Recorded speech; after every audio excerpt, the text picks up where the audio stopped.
And okay, so I want you guys to try to work it out. Let's compare answers first. Okay, so let's see. Good, very good. Okay, so I'm just gonna share the answers with you, so you want to double check to see. Okay, so I think what tricked some of the groups is they see sigma 1, sigma 2. And so what the question was saying is, we know sigma 1 is 12, sigma 2 is 12. If this is the information you have, and you are probably know we are doing a hypothesis test. Okay, so the key is to know which formula to use. And I'm going to show you how I found it. So this is the 4-page formula that's going to be provided to you during the final exam. On the very last page is numerical data hypothesis testing. Okay, so this is exactly what we need to know. And we are dealing with two populations. So it's going to be either this one or that one. So it's going to be either this a z-score or it's going to be this t-score. We do know sigma 1 is 12 and sigma 2 is 12, so that's going to be right here. Okay, so D0, that's this number here, can be determined by setting up the null and alternative. So this just represents the difference between mu1 and mu2. So once we determine that, we should be able to know. Typically, this is 0, and that's also the case we have for this particular example. And so we know this is a two-tailed test because this question says whether there's a difference. The question did not specify whether this is a positive or negative difference. If it's a positive, that's going to be upper tailed test. If it's a negative, that's going to be a lower tailed test. It just says whether it's a difference. So it's going to be a two-tailed test, all right, two-tailed. And the next one, what we need to do is where to determine what kind of a test. It's a two-sample z-test because sigma 1 and sigma 2 are all given to us. Once you do that, you can calculate test statistic. I think most groups were able to get this is 2.4618. You just have to plug all the numbers into this formula. I've already showed you where to find the formula, right? It's just on the last page of that 4-page formula table. And if you do plug them in, it's going to be 2.4618. I like to carry at least 4 decimals for intermediate step. Intermediate step. You don't want to stop there. So 4 decimal. Okay, great. And so the next part is finding the p-value. I want to do this again because I think some of the students were having a little bit trouble. Okay, so the first thing is draw a curve, and we are dealing with a z-test, as we have already known. This we know is a z-test. So that means what I'm drawing is a z. Hopefully you remember. Z means is a normal 0, 1. Right in the center is 0. And we know the test statistic, which is 2.4618. So I'm going to label it here. Okay. And what we want to find is we want to find a p-value for a two-tailed test, right? P-value for a two-tailed test. For two-tailed test, the p-value is a little bit tricky because you would have to multiply by 2 because there's a negative counterpart.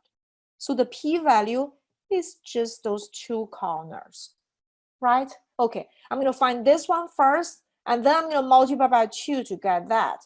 So the first thing is I'm going to look up 2.46. This is a z-score. I'm going to round it to 2 decimals. That becomes 2.46.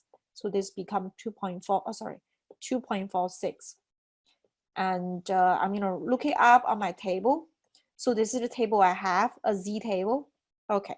So 2.46 is right here, 0.9931, as you can see. So it's a 0.9931. But this gives you a lower tailed test, lower tailed probability. We want to find the upper tailed probability. So you want to subtract from 1. Okay, so that's exactly the reason I have here. This one is going to be 1 minus 0.9931, 1 minus 0.9931, and then if you do multiply by 2, and you're gonna get a p-value, right? Okay, so this is what we do. And given that, what kind of conclusion are you gonna make? It's a very small p-value, so you will reject. It's less than 5%, you reject. Okay, when you reject the null, that means the null is not right, the alternative is right. So this one is correct. So that means there is a difference between the satisfaction rating scales for Target versus Walmart. they don't have the same satisfaction score. Their satisfaction ratings are not the same. If I'm going to go one step further, I'm going to ask you which retailer has a higher satisfaction rating. What do you think? Which one has a higher satisfaction rating? Are you able to tell? Is it going to be Walmart or is it going to be Target? Target, right? Because you can see 79, that's the average from the sample. This is higher than 71, right? Okay, if I'm going to go one more step and ask you, we did a two-tailed test. What if I'm going to ask you whether the Target satisfaction score is much higher than Walmart? Is it or is not? So that means you have to carry out a hypothesis test. Instead of carrying out a two-tailed test, you would have to carry out a one-tailed test, right? Okay. So do you think you have to repeat all the steps here to explain whether this increase or maybe this difference is positive or not? Do you have to do that? Do you have to carry out all the steps we did here to know whether Target has a much higher rating compared to Walmart? Do you have to do that? Wants to give it a try. The key is to focus on the p-value. You don't have to do any calculation at all. And the reason I'm saying that, if we were doing an upper tail test, all we need to do is figure out what is the p-value right here. Just this small corner, not the other one, just here, right here. And we have already done the calculation. We know this this probability is half of what we calculated here. I think it's a 0.0069, which is less than 1%. You don't have to do any calculation at all. Everything is the same. You don't have to repeat the procedure here. And you can easily make a conclusion. Yes, I'm going to also reject that now because I know the population mean satisfaction score for Target is indeed higher. It's statistically significantly higher than that for Walmart. Is it clear what I'm saying here? You don't have to repeat the procedure because you have already done the calculations, right? Okay, and so let's compare answers for the confidence interval as well. Okay, so how do I know what I'm going to do? So what we're going to do here is find the difference between those two. I'm going to show you where to find this formula. So that's going to be the table we have here, and you probably have used the right one. It's going to be right here. Two populations. The confidence interval is given right here. Right, this is what we want to do, and I've already done the calculation given here. The multiplier is 1.96, and the final answer is those two. Are you guys able to get the same answers as what I did?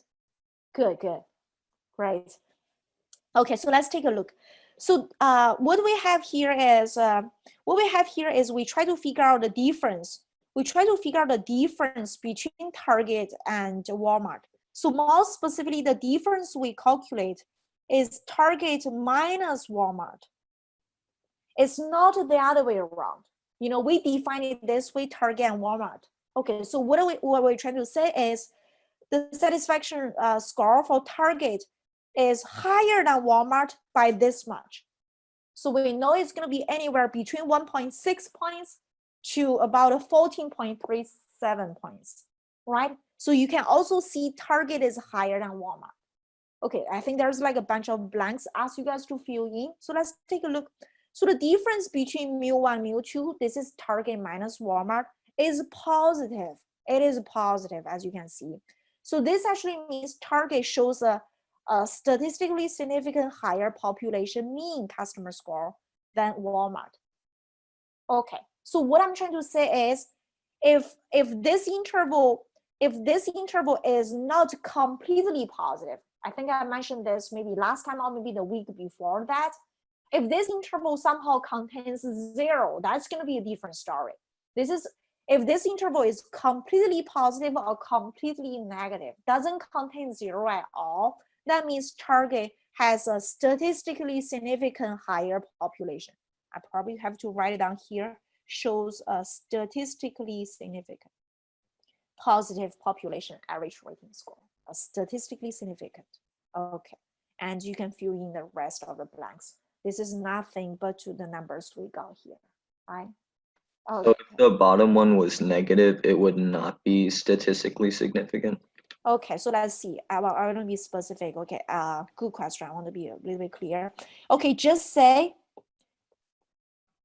the interval, say the confidence interval you get is negative 1.6307 and the positive 14 points. So just say this is the interval we get. And if you draw it on the number line, if this is a 0, the interval is going to be here and here, right? So that's going to be the interval we have. Okay, this interval, what I want you guys to focus on here is this interval contains 0. If it contains 0, you cannot say it is a statistically significant. Okay. Okay. There's another exercise in exercise 1, which I'm going to go over the details. Hopefully that's going to be helpful. If it's completely on the positive side, or maybe it's completely on the negative side, you can say it's statistically significant, because this is actually related. The confidence interval estimation somehow becomes relevant to the results from hypothesis testing.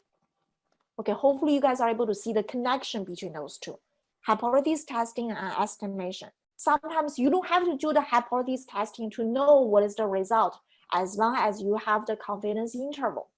And how do I tell? Is just take a look of the interval you have. If it's a completely positive or maybe completely negative, you're able to say whether it is statistically significant or not.